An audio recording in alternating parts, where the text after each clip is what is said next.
Welcome to Sweet Life Beat Life. We hope this video helps. You begin by opening a blank workbook and preparing 4 sheets: items, rates, quantities, and summary.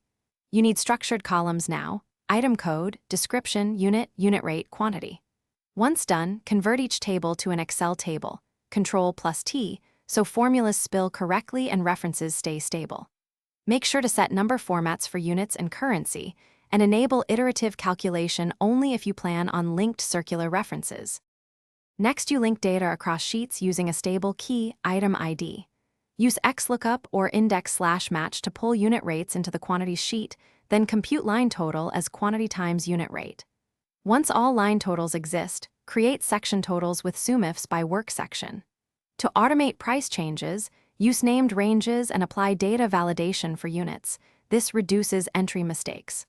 Also, insert helper columns for waste percentages and convert measurements consistently to avoid miscalculations.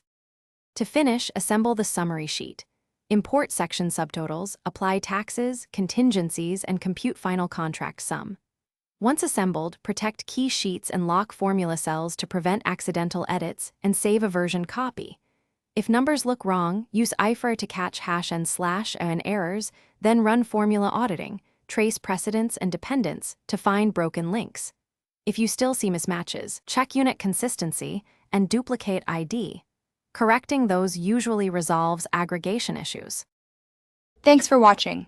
Consider subscribing if we helped you.